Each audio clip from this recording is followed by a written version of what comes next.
Christine typed into her computer, her perfectly manicured nails clicking against the keyboard. She frowned slightly, scrolling through the screen. "I'm not seeing a reservation under that name," she said. Marcus pulled out his phone and opened his confirmation email. "I booked it 3 days ago. Here's the confirmation number." He showed her the screen. Christine barely glanced at it. "Confirmation numbers can be generated by third-party sites," she said dismissively. "Did you book through our website or through a discount booking platform?" "Through your website," Marcus replied, keeping his voice even, directly. Christine's frown deepened.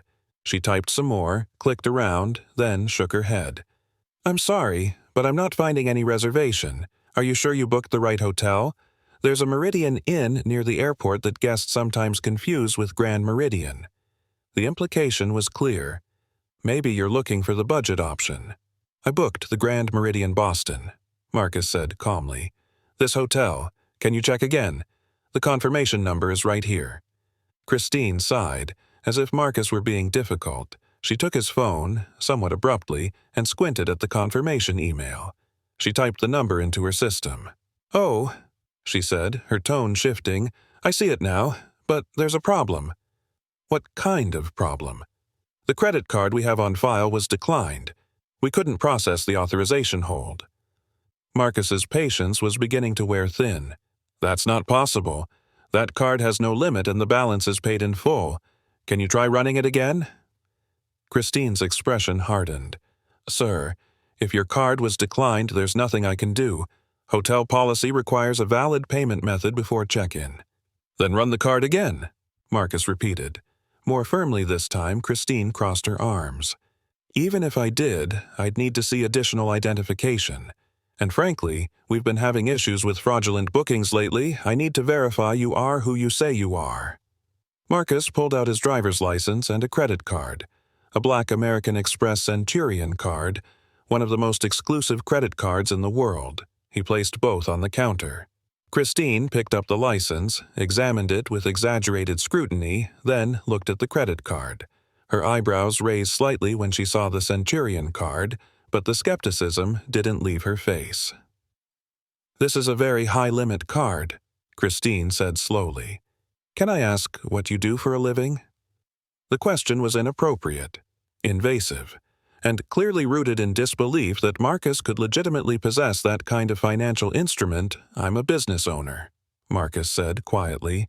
"Now, can we please process my check-in? It's almost midnight and I've been traveling all day." Christine hesitated, then picked up the phone. She spoke quietly to someone. Marcus couldn't hear the full conversation, but he caught fragments. "Unusual situation. Need verification. Security concern."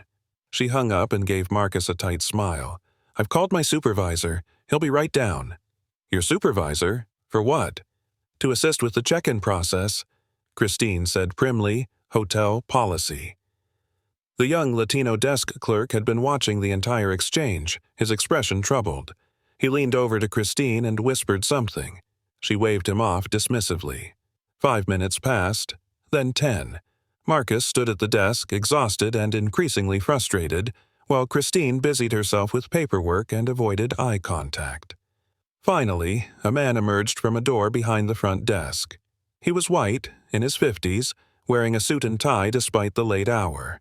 His name tag read, William Pritchard, Night Manager.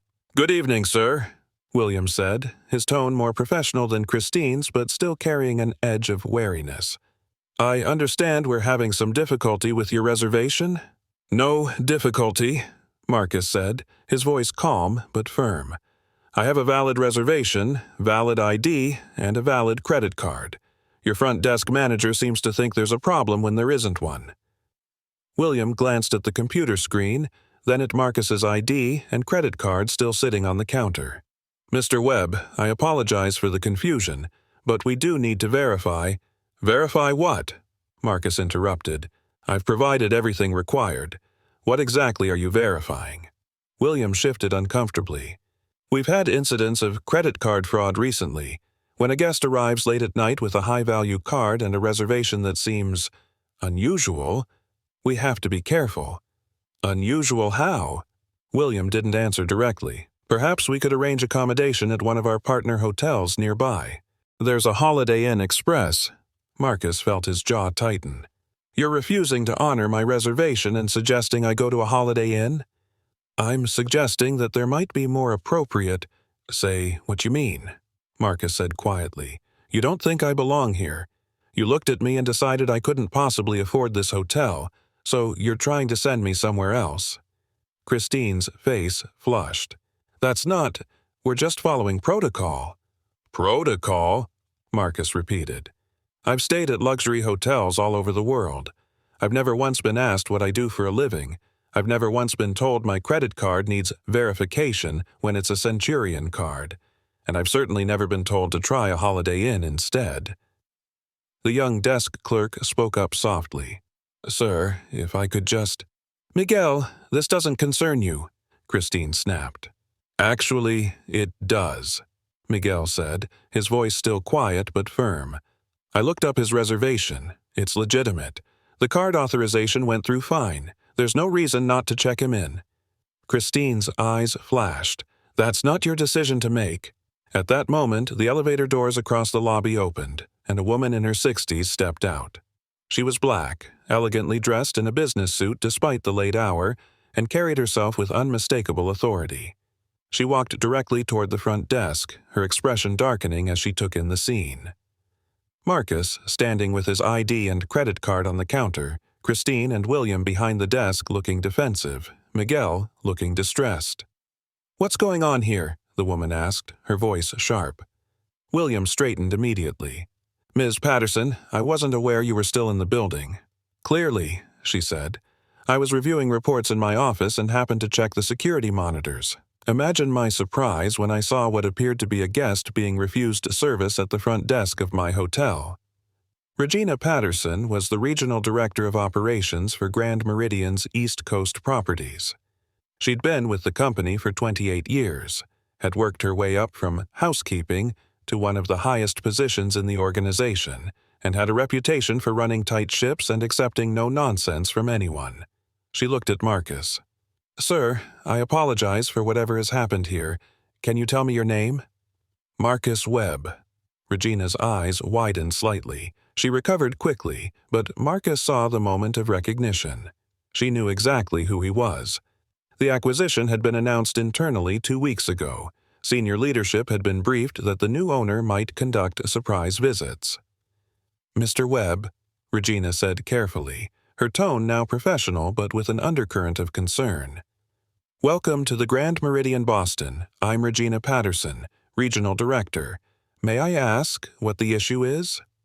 The issue, Marcus said calmly, is that despite having a valid reservation, valid identification, and a valid credit card, your staff has been refusing to check me in for the last 20 minutes. They've questioned my ability to pay, asked inappropriate questions about my employment, and suggested I try a Holiday Inn instead. Regina's jaw tightened. She turned slowly to Christine and William. Is this true? Christine stammered. We were just following security protocols. What security protocols? Regina demanded. What specifically triggered these protocols? Silence. Let me guess, Regina said, her voice dangerously quiet. A black man walks in late at night in casual clothes, and suddenly you need to verify everything. You need to question him. You need to suggest alternative accommodations. Does that about sum it up? We were being cautious. William started.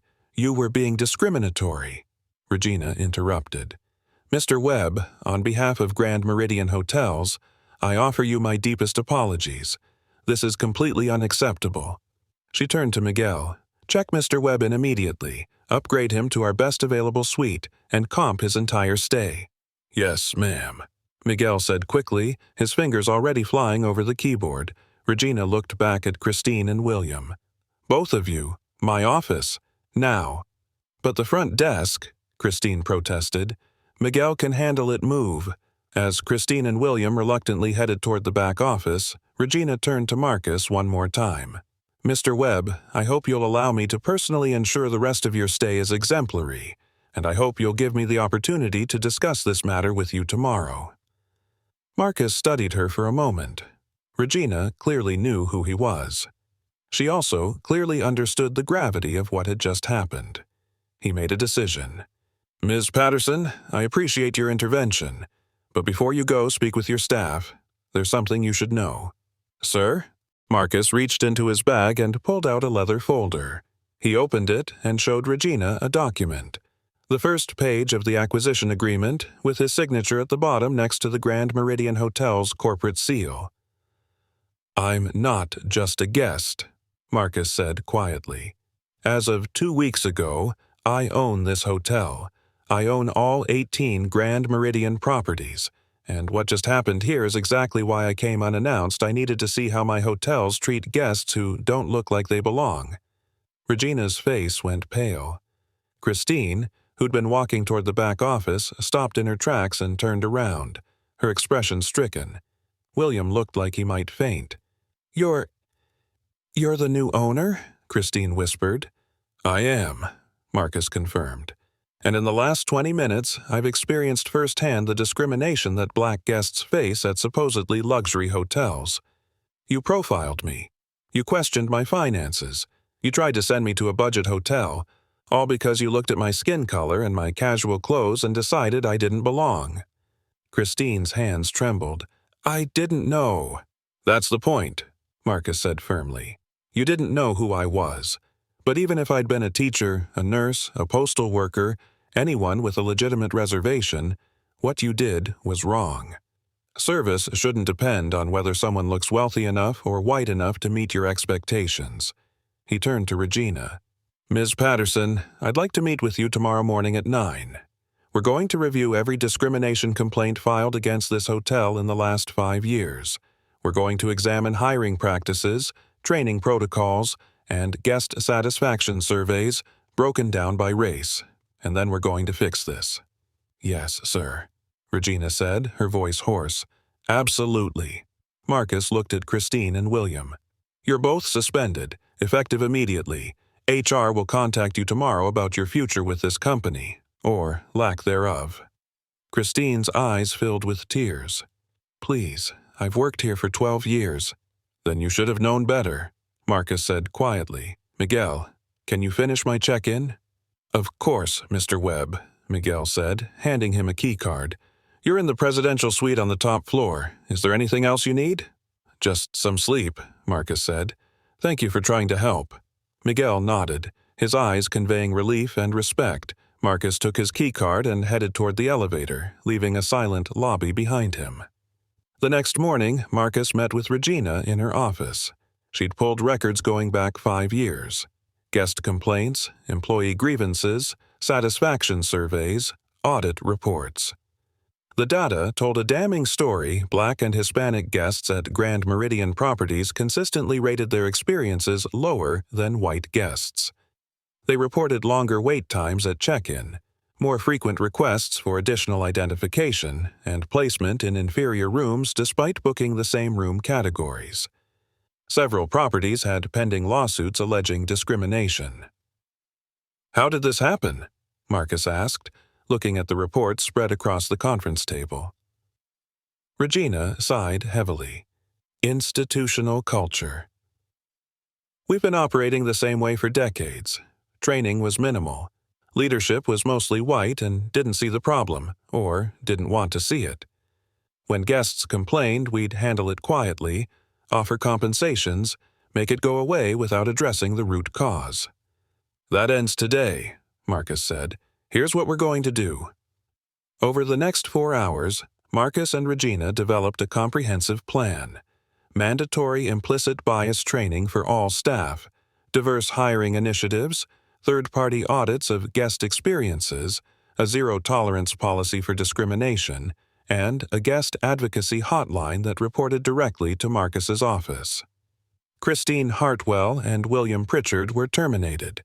Their cases became training examples, cautionary tales of how assumptions could end careers. Miguel was promoted to front desk manager with a significant raise. Over the following year, Marcus visited all 18 Grand Meridian properties unannounced, sometimes in business attire, sometimes in casual clothes. Some locations treated him well. Others failed the test. Those that failed received immediate interventions, staff changes, retraining, leadership restructuring. Within 18 months, guest satisfaction scores for Black and Hispanic guests rose by 34%. Discrimination complaints dropped by 72%. Several properties received awards for diversity and inclusion. And Grand Meridian's reputation shifted from exclusionary luxury to welcoming excellence. 2 years after that night in Boston, Marcus stood in the lobby of the Grand Meridian Paris, the chain's newest property, watching guests from dozens of countries check in seamlessly: Black families, Asian couples, Hispanic business people. Everyone treated with the same respect, the same service, the same dignity. Regina approached, now promoted to Chief Operating Officer for the entire chain. "You changed this company," she said. Marcus smiled. "We changed it together, but it started because someone refused to see me as a guest, and that refusal opened my eyes to what needed fixing." Do you ever regret buying hotels instead of just enjoying your tech money? Marcus thought about Christine Hartwell's assumption that he couldn't afford a room. He thought about all the Black travelers who'd been turned away, questioned, humiliated at hotel front desks over the years. He thought about the young Black kids who'd now grow up seeing people who looked like them welcomed in spaces that once excluded them. "No," he said, "I don't regret it at all." Because sometimes the best revenge isn't getting even. It's changing the system so no one else has to experience what you did. If this story resonated with you, remember, discrimination in hospitality isn't just about being denied a room. It's about being made to feel unwelcome in spaces you have every right to occupy. It's about assumptions that wealth and belonging have a certain look. But when people with power choose to transform rather than just punish, entire industries can change. Share this story. Subscribe for more moments that challenge us to see every person as worthy of respect. And if you work in hospitality, remember, every guest who walks through your door deserves dignity, regardless of what they're wearing or what they look like.